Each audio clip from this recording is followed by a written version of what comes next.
Hey, everybody, and welcome back to another episode of the Beauty Connective podcast, where beauty professionals all over the industry are coming together to grow, connect, and get real about what it's like mixing business with beauty. Today, I'm sitting down with Jayde Burke, a licensed nail tech and master esthetician here in Utah. We're talking all about growing in the beauty industry and working with brands. Stick around and check it out.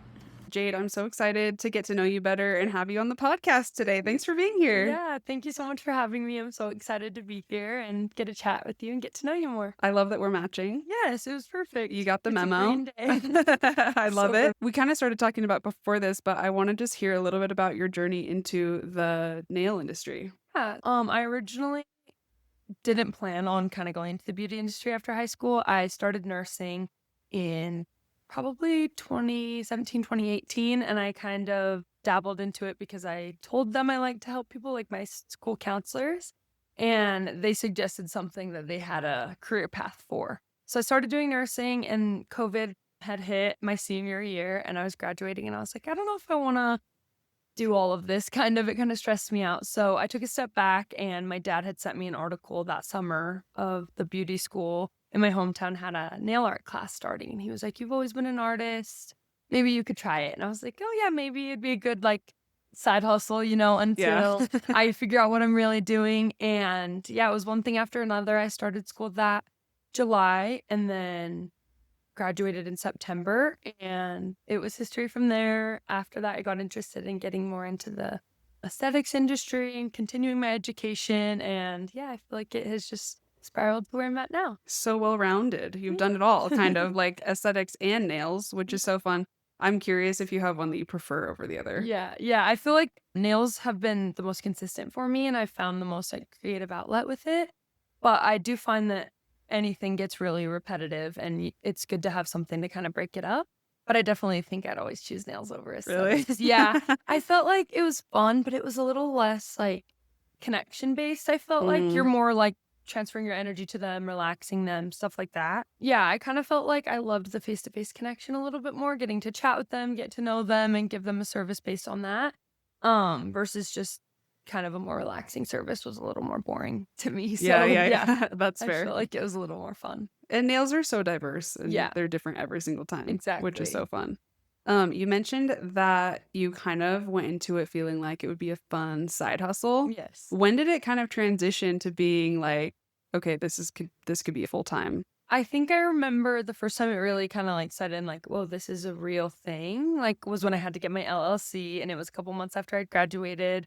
I think I officially got it in, 2021, January. So I'd graduated, waited a couple months, and it finally set in. I was like, oh, I have to own a business. I have to do taxes. This isn't just a little side hustle. But it wasn't until probably I had moved to Logan, was on my own, and was seeing a day-to-day life of what it was like, where I was like, okay, yeah, I want to do this forever. This isn't just a one little side hustle, Yeah. You're like, I'm standing on business now. I was like, this is fun. I enjoy really, this. So it's cool because you're a business owner. Yeah, exactly. And you don't realize the, I guess, step you're taking when you're going to nail school, that you're also going to be a business owner, and it's going to feel a lot more mature and serious than you really would anticipate it originally. So yeah, totally. Was there any particular part of that business setup that was extra scary for you?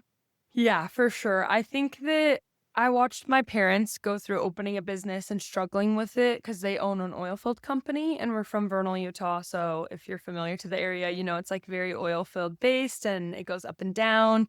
So I kind of saw struggles with that, and it always scared me. I was like, oh, I'm going to be the only one in charge of making sure I work. But that also gave me so much freedom in the years to come with that. So yeah, I definitely was scared, but I knew I had my parents' support. They've both been business owners for a long time. So I felt like that helped me. But no matter what, you still are I never know what I'm doing. I don't understand this. You kind of just have to roll with it and know that being uncomfortable is where you grow. And it's okay to feel like you don't know what the heck you're doing, because that's what everyone who's owned a business has felt like at one point. So yeah, so true.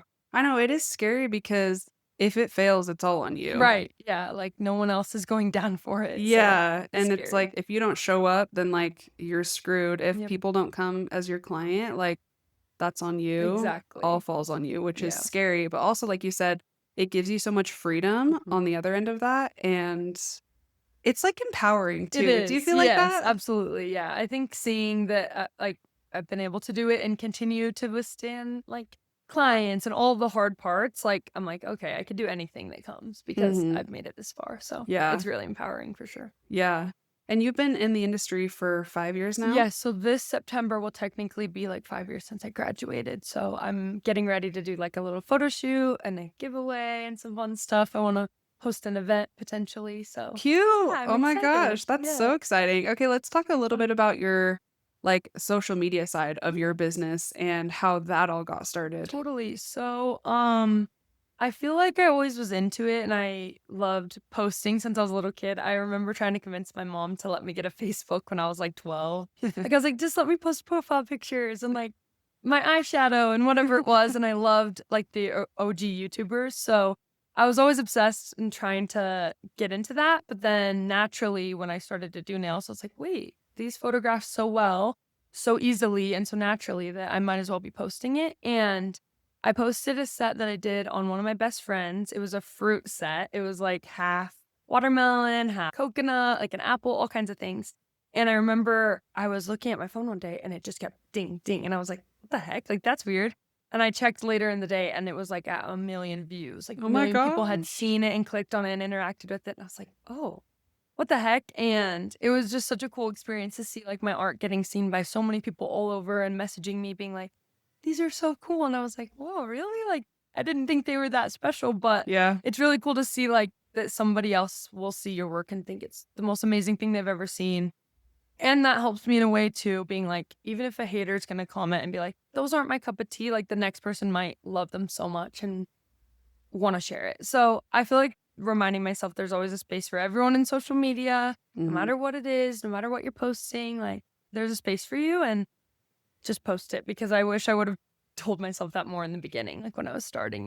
Yeah. Do you get a Yeah. lot of hate comments? Surprisingly, I've had an experience with a few. I don't feel like they're very regular, but usually one or two per post that does pretty well. And it's something so interesting. The internet is a place where people think this was posted to come to me and I need to respond to it. Yeah. And so I'll get comments like, oh, those colors are so ugly or whatever it is. And like I posted a video actually the other day saying like, Jayde, someone's talking shit about you or something like that. And I like said a funny response. And the comment was like, nobody wants to trade lives with you either or something. Because I said like, I'd never trade places with someone who's talking crap about me. That's like a good thing. Yeah. And the comment was like, well, they wouldn't want to trade places with you either. And I was like, why do you feel like I'm attacking you for saying this? It's an Yeah. interesting place. And I've learned that just like I said, like someone might love it and someone might hate it. It's all like art, social media, everything is so, I don't know the word I'm looking for, like objective, I guess. Everybody Yeah. can feel so different about it. So I don't really take it too personal. But Yeah. it That's can good. be a weird place for sure. Well, I love that you're like laughing about the hate Yeah. comments because I think they are kind of funny. Yeah. I got one like not that long ago that was like it was like an old post. Yep. Like from forever ago. I'm like, interesting that they saw that one, but they were like, these are not cute. And I was like, Thanks for your opinion. Like, Yeah. I don't care. And I'm sure someone thought that about your outfit this morning, but no one wanted to say that and ruin your day. Yeah. So I'm like, oh, thank it you is so what it much. is. Yeah. It's So a fun funny. place. Yeah. And I've honestly found so much more benefit from social media than it has hurt me. Like, I feel like the connections I've been able to make with other creators, the tips I've learned, like Yeah. being able to teach myself new products just by the search of it, like search engine, it's so awesome, like the access we have. So anytime I get down on myself for socials like that, I'm like, hey, it's okay. If I saw 100 people in a room like clapping for me and being like, I love this, that would be so amazing. So it's hard when you get down to the numbers, but yeah. Yeah, it's true to think Mhm. about the numbers and like at first when you have a really viral post or whatever, it's like Yeah. super exciting. It sounds like that's what happened to you like from Mhm. the beginning. And how did your social media like presence sort of evolve as like you grew your following and kind of became more of like a nail influencer and started working with brands? Like how did that sort of evolve? Yeah, I feel like I just genuinely blinked one day and it happened. But the best thing I feel like I did was I had those people I was working with in a salon space kind of not necessarily supporting me and behind me, but I realized like I can have the whole internet behind me. I have people who support me.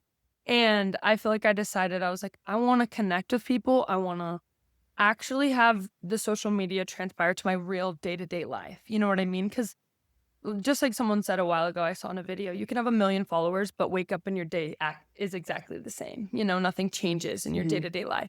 So I was like, how can I make it to where I get to go to events, I get to meet people in real life and have real life interaction? And I feel like as I started to put that out and say what I wanted, it kind of came to me. And so through that, I was able to get the Lux affiliate, which has helped me so much. And once I started to post about that, people were like, oh, she works with brands. Maybe she'll work with my brand, or maybe she'll want to come to this event. And then it just kind of snowballed, one thing after another. And then I was watching a content creator. I can't even remember who it was, but she was like, put your email in your bio and say you're open to collaborations. Like, there are super small little details that have helped so much. And just checking my emails actually and responding to things that, even if I'm like, what if this is a scam? It might be, but what if it's not? Yeah. Might as well like take the chance and definitely protect yourself, but like be open to the fact that somebody might want to collab with you and might want to like support you too. Yeah, that's super cool. I just recorded an episode with a girl who got completely scammed by like a fake branding opportunity. Okay, yeah, I had that happen to me in the beginning, so I'll have to talk about that. Yeah, that's what I was gonna ask is if that's happened. What ended up happening to her? Did they take money from her? Yeah. Oh, yeah. Yeah. I remember. Yeah, the episode will have dropped by the time we have this one, but her name is Paige. Paige is Nail Kitchen. She's but so cute. I know. It was someone posing as D&D. Okay, yeah, I've had that happen, but as Beatles. So a long time, I think it was like right before I got my affiliate with Lux, I was like, I want to work with people. Beatles reached out and was like, we'll send you all these packages if you just send us this much. And I knew in my head, I was like, don't send them it. But I was like, maybe they really do want me to pay for the shipping. Like, that makes sense. And so I sent it, and then immediately I was like, no, that was a scam, and they never responded. And I immediately after was like, this sucks so bad, but it happens to people, and it's happened to me. It can happen to anybody. And just know, if someone's asking you for money, don't give it to them. Yeah. I was naive and 18, 19 years old, just like wanting to get more experience. And, totally. And you're like, oh my gosh, they want to work with me. Exactly, like a brand deal. It's so exciting. But I'm glad we're talking about it, because I'm just like, I want to, what's the right word? Defraud them, like expose them for what they're trying to do. And I still every single day get emails. It's like D&D collaboration. And I'm like, I know you're a scam. If an email comes from a gmail.com or something, just know it's not a genuine company, and totally to run, because I should have known in that moment. But you can't blame yourself either. Like, we're all like, I think if you would have asked me about this when it happened, I would have been like, oh no, I'm so embarrassed that didn't happen to me. What? Right. And now I'm like, okay, it did, and it's okay. It's not a big deal. You can come back from it. I think I remember one time taking a bath after that happened, and I was like, I'm never going to work with a brand again. Like, I'm never going to trust a brand again. And if I could see myself now, I'd be like, okay, it's all going to work out. Yeah, totally. What would you tell like other nail techs wanting to work with brands, or what more they should know about it before doing that? I think find an established brand that you trust and you can already kind of build a relationship with before maybe working with them. Like, Luxa for me, it was like my dream nail company, and I found that I saw them consistently working with other people. I saw that they were consistently like very hands-on with their content creation, with their affiliates, with whatever it was.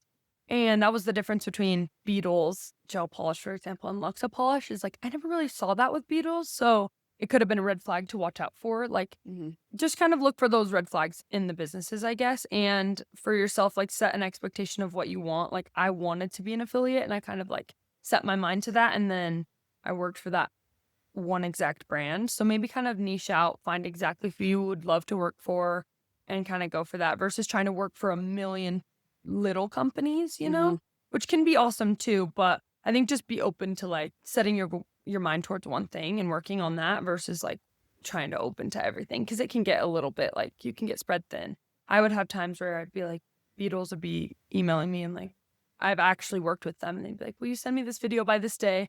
And I kind of realized, okay, well, they're not paying me. First of all, they're only sending me product. They're expecting very good quality content from me, and I'm getting almost nothing for that. So I think just remember that you're not working for free. Even if this brand does want to work with you, like you are the prize, not working for the brand is the prize. And so I think reminding myself of that, because there were so much times that I did work unpaid, and I wish I could go back and be like, you don't need to like beg for them to work with you, you know? Yeah. Someday someone will come down the line and see your worth and really take that and go with it. So Yeah. My next question was going to be like, what should be the goal of working with a brand? yeah. So for me, an affiliate was like a great goal, and I feel like I'd still love to work up and maybe get into a higher position with Luxa.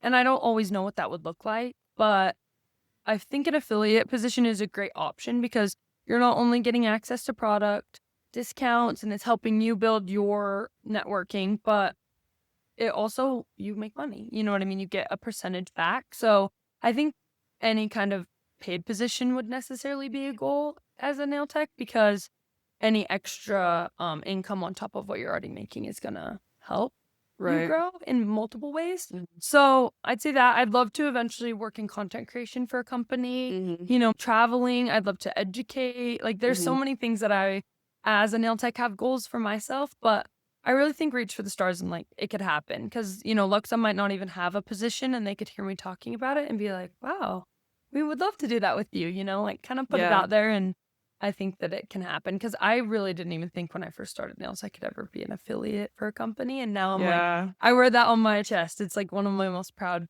things I've achieved. So yeah. Yeah, especially for a company that you know and love and like use their products and everything like that. Exactly, and respect them so much. So yeah. Another little analogy. I always have some kind of analogy, but I heard a while ago that like there's always a chair for you at a table. And I think reminding yourself of like, if that brand doesn't necessarily want to work with you, like walk away. It's okay to maybe pivot and change. And I think if I wouldn't have gotten the affiliate program, I probably would have done the same thing, pivoted, changed, worked on another goal that I've had, and know that like there's a spot for you somewhere, even if it's not with maybe one place you've had a goal for. Maybe try something else and you'll learn something new about yourself. Yeah.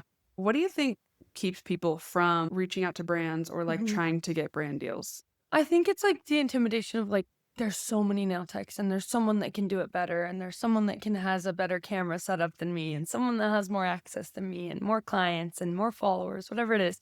Comparison is the thief of joy. It always has been, always will be. And I try to remind myself of that, because even sometimes when I'm reaching out to someone, I'm like, why would they choose me? But they choose you because it's you, it's your energy, it's what you bring to the table. Nobody else can. And I think once you really like, I don't know, realize that for yourself, people will start to also realize it. And I've been able to show that to a lot of my friends and family. Like, I believed in myself and it got me here. So it could work for you too, you know? Yeah, if I can do it, you can do it. If anyone can do it, anyone else can do it. Yeah. It's such, those mindset shifts I feel like are huge, especially in this industry, because there's so many of us. Yes, exactly. And we're here to work together for the same goal.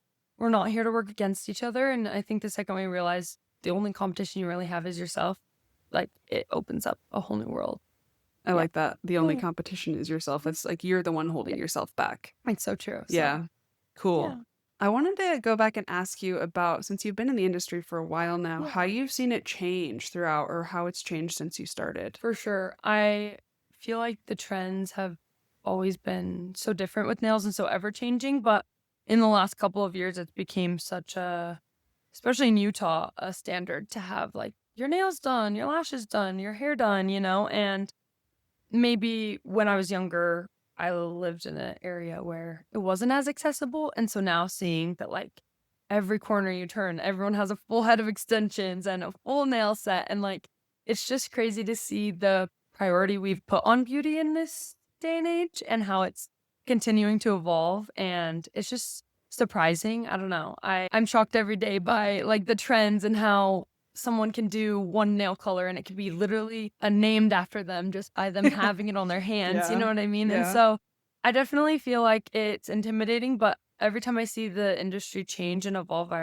remind myself like I can do that. I can evolve with it. I can grow with it.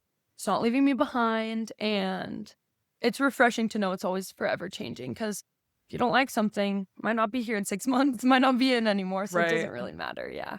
Because there's been so many trends that have came out through the wave since doing nails. Like I remember when I first started, I loved rhinestones, okay? I wanted everyone to do rhinestones. No one wanted them. I was like, guys, come on, they're so cute. And they're like, Yeah. no.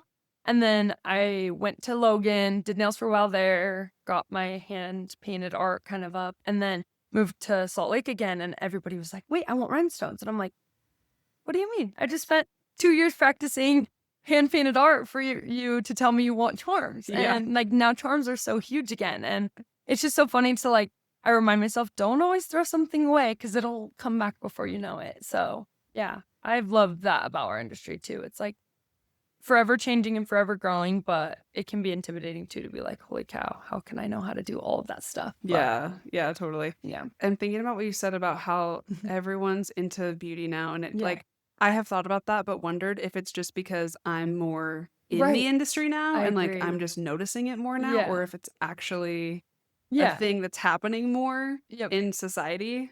If it's always been there or if it's just the fact that I'm noticing it. Right. Yeah.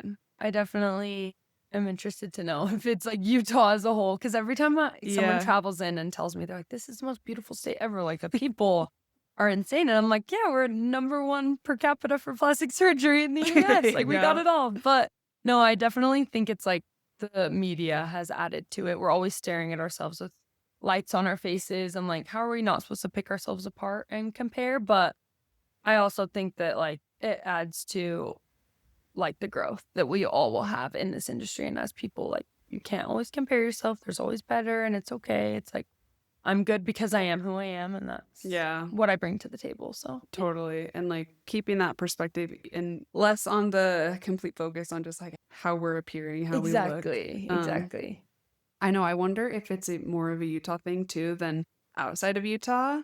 I don't know. I wonder Yeah. about that too. And also, I don't know, the way that Utah is kind of like on the map right now I for know. like So popular. for that, like Yeah. for the Utah 10 and all this Yep, stuff I that know, I'm everyone's like, talking about. It's insane. Like, is this happening other places? And also, Yeah. why is it happening here so much? And also, it makes me wonder of like the societal impacts of that. Oh yeah, Like everywhere in the else. long run. Yeah, Yeah. Well, and I saw a girl being like trying to get my Utah curls, and I'm like, we've all been trying to look like everyone else here for how long? So it's just crazy to hear people say that about us in a way. I don't know. It's interesting. Yeah, it's so wild. What would you tell yourself 5 years ago when you were first starting, knowing what you know now?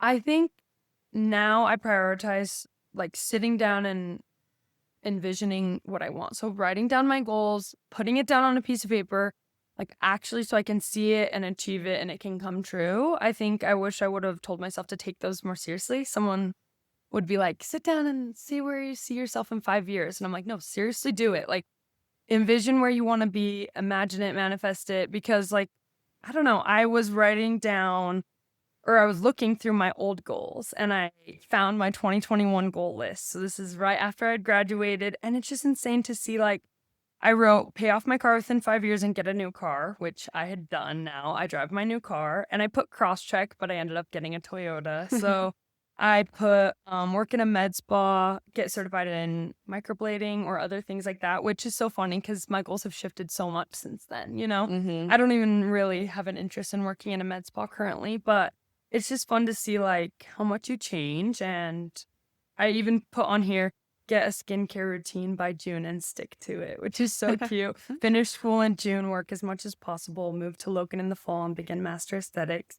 So like seeing all of this on a piece of paper and like referencing it really made me emotional the other day because I was like, wait, like if I could tell that girl, she did all that stuff and like it's gonna happen. Like it's so cool. So writing things down more, like I guess actually making specific goals that you think you can achieve and that are achievable for yourself, like they've told you, has helped me so much in not beating myself up as much. Be like, what have I been doing these last 5 years? Like I've been working towards my goals. So that seriously would help me so much and maybe could help you. So yeah. That's so cute. Thanks for sharing that you're because welcome. it's fun to look back and be like, wow, you really did that. Or like, oh, Yeah. maybe that was something that like I didn't actually end up wanting to do, Right. but like you've come so far and that pride in Yeah. yourself, which is so cool. Thank you. Speaking of that, I know you kind of mentioned about wanting to like elevate a position within Luxa, but like Yes. what else? What's your goals? What's next for you? Yeah, so I feel like currently educating is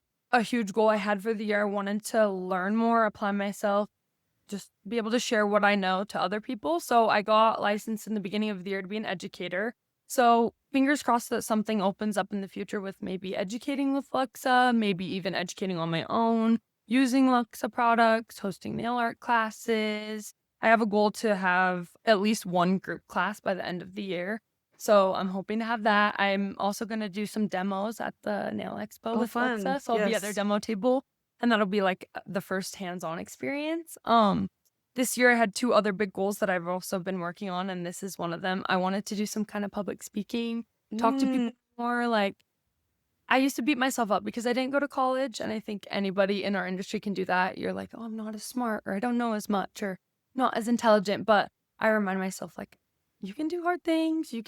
I can still learn, and it's never, I'm never stopping. So I wanted to put myself out there and have more hard conversations, talk about things that don't get talked about as much. So that was a goal, and I'm crushing it now. Yay! And then another goal I had this year was to give back and try to like give back to charities more, help with my community, do community events, just because like we said, in our industry, it can be so easy to get caught up on like the beauty and what we look like and how many clients we have and how many reels we're posting. And like what really matters is the connection. That's why I got into this in the first place, is like the connection that you can have with every single person and what you can learn from it. And so I've been able to go to 2 community events that I've hosted with The Haven in Salt Lake City, which is like a recovery center for adults in addiction. And I have like a lot of addiction in my family and in my past. So it was really cool to like go, and I was able to do some of their nails, give them nail polishes that I had extras of. The second one we did was a more aesthetic based one. So I did a sound bath for them. I had one of my dear friends do a sound bath, and then give them all face masks, chapsticks, and it was cool to see how much like the little things, like you might get a face mask in a birthday basket or a Christmas present and like throw it in the back of your drawer and never use it. But like to them, that was like Christmas morning to them. So it was awesome to like also have the opportunity to be able to do that now. Like, I don't know, I didn't used to even have an extra $20 to buy dinner, let alone like to be able to buy face masks and give them out. But like, I truly believe what you put out comes back, and I'm trying to do that more this year. So that's amazing. Thank you. Like, so cool for Thank you you. for doing that. I'm like inspired. Oh, That's thank so you so cool. much. Yeah, Because I I love feel that you like did that. we said it's so easy to get caught up in numbers and in followers and like trying to get your videos to go viral and everything. And I'm like, I'm here to have a connection with people and to remember what it's all about. So yeah, thank you so much. So cool. I want to wrap up the episode with just some fun like rapid fire questions for you. Okay, are you ready? Yes, I love it. What's your go-to coffee or drink order? Ooh, I don't like coffee, so I'd say big Utah girl, but I get a custom made drink. Can't be simple. I get Mountain Dew, pomegranate, strawberry, and fresh lemon. I used to work at a little soda shop and I made it up, so I call it the Jayde. That's my vibe. I would order yeah. the Jayde. I also don't like coffee, so that would be my drink, and I love Mountain Dew, so that's amazing. Love it. What is a product that you can't live without right now? Right now, I would say I've been trying out American Creators Systems, and I'm kind of obsessed. Also loving their top coat right now. They have a Vanta black one that's really great over black. Nice. And yeah, I've just been loving trying new products right now. Function of Vec. They're pigments. Yes, and I use their those. matte top coat for chrome isolation. Game changer, like actually. So try everything from them. Yeah. Okay, bet. Love it. A dream brand you'd love to partner with? I think Function of X. I literally just put it out there, but they're just so fun in creating products that are so unique in the industry. You know, like everything no wipe is so genius. Like, why is everything not already no wipe? Yeah. Doesn't make sense to me. But stuff like that, they're build your own like custom pressed palettes. Like I love stuff like that. So I'd love to work with them one day. Yeah. Manifesting. Amazing. Yes. On my radar. Let's see. What's your favorite thing about doing nails? The connection with people. I love listening to people's stories and talking to people all day. Like I could do it forever. And I've always been super outgoing, but yapping. That's my favorite part. The stories. Yes, we're yappers. One word to describe your vibe. Funky. Love it. I'd say funky because it keeps you on your toes and it's fun, but it's unique still. I get that. And I feel like your whole brand is that vibe, Good. which you've put off well. So thank you. That's always the goal. So great that means job. so much. Where can everybody find you to follow along with you? At Aesthetics by Jayde on Instagram, TikTok, all the platforms. And then my website is aestheticsbyjade.com. So awesome. Go check her out. See all her stuff. I'm excited to see what you do next. I love it. Thanks for being here. Me. Thank you. Thanks so much for listening to this week's episode of the Beauty Connective podcast. If you enjoyed this episode, we'd love if you left us a comment or review on our Spotify page. And if you're a beauty professional interested in growing your business outside of social media, check us out at thebeautyconnective.com.